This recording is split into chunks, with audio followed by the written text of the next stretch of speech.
Do not listen to my deck profile in this, by the way, because I'm not good at this deck. But also, we got some streaks with this deck. We had a 9-win streak at some point. Would have had a 10-win streak if I was better at this deck, but I forgot Kankuri has relevant effects like negating stuff. But here's the deck I'm playing. No, I'm not doing the Secret Village because, I don't know, I scared. I don't like the rivalry so much. Maybe I replaced it with another trap. Solemn Warning has been another tech that I've been experimenting with based on what I've seen other people run in their lists. That's the other thing that I've been considering. Otherwise, I don't know, maybe I run the Secret Village for the funny and end it there. I was considering Pot of Desires, but that's probably a really bad idea until we get 3 of them things. And yeah, it's pretty standard. You bring this out when you activate any of these big old baddie bads, and then you bring out either this boy to be a bouncy boy, or bring out this boy to be a destroy boy, so you can grab a merry boy, and then you go ahead and keep on doing more crack things like spoofing. And it's legal in this deck, trust. And then you go ahead and grab more things that you need while being a big old negator of any crazy things that they try to do to you with their monster effects, while also saying their negates don't work on your activated effect. So you know that time they activated that imperm on your Multi-Multifaker and you had protocol up? Well, you didn't give a single crap about it because you're still resolving that baby. Pukari is cute. You get to go ahead and you link it off with the card in your hand, and then you're like, hey, I got that personal spoofing. Now I'm gonna spoof it into something else once it's back to my hand after it gets added back to my hand from my graveyard after using it as link material. So I can then go ahead, or link something while I was in the graveyard. I don't know, some nonsense like that. So I can then go ahead and then add another card that's more applicable to the situation. And then suddenly we're worried about our arrows and placement, so we summon Hextia, and then suddenly there's a Prince Banshee, but Marionetter's like, hey, I also can send a card to grab back a card as long as it's Altergeist monster related, so that we send and grab back that Hextia. So now it's in a more applicable zone, so we could then use the Prince Banshee and another creature of sorts, so we could then summon Memory again. And suddenly these two bad boys are fighting back to back to summon a 7 Jillion attack OTK machine. It's beautiful. And then this is a card that is nice to stop this card. This is a card that is nice because your opponents hate it, and sometimes it's just really important. And also this and this while you're going second is just FTK, except when it's not. But you imperm your opponent's big choke point, and then you summon Multi-Faker, and then you bounce their other choke point, and now you're an absolute winner. You're literally cheating. And then we play this so you can link off Multi-Seek, so you can then go ahead and search something like a Multi-Faker, or if you're cracked and you start off with 1-for-1, so you could then special summon Multi-Seek, then you search the Marionetter, so you could summon that normally, and then you set your protocol or maybe manifestation depending on what else you have, and then you go ahead and use Marionetter, so you could then summon back the Multi-Seek, so you could then get its effect off next turn. Absolutely broken when it is. And then sometimes you're going second and your opponent summons the Anima zone, you summon Anima. And then if you are playing Rivalry of the Dumb Lords and you want to go link off any of these, you make Artemis so that you're not rivalry locked, and it's a spellcaster since all of these boys are spellcasters.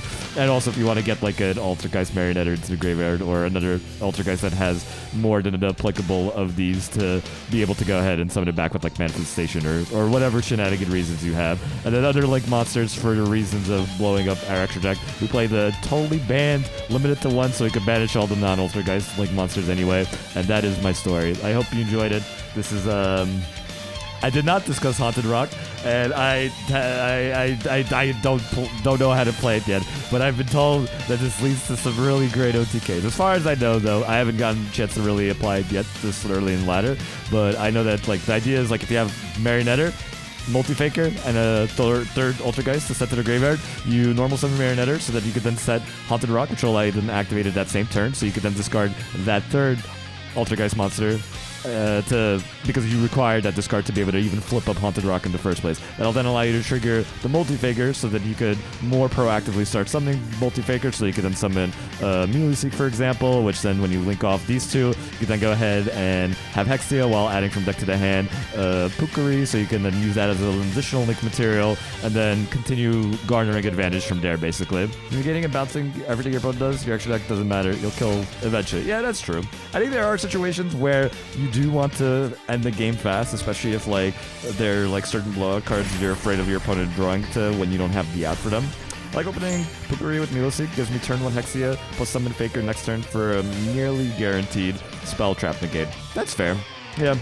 I think I'll probably try it like this. I'll probably do something like this then. Nibiru for Maxi. Unfortunately, with Nibiru, Multi-Faker locks you out of special summoning anything but Altergeist, so Nibiru could sometimes be awkward. I think a lot of time it's more so like when you're going second and to like just put pressure on your opponent, as well as also like being able to see like Altergeist names when you don't have them. Like let's say if you have like Solemn Judgment and Imperm and Solemn Strike set along with like a personal spoofing, and then like Maxi, and you don't have like an Altergeist name, then at least that'll give you another chance while your opponent's doing plays to be able to like rip into their like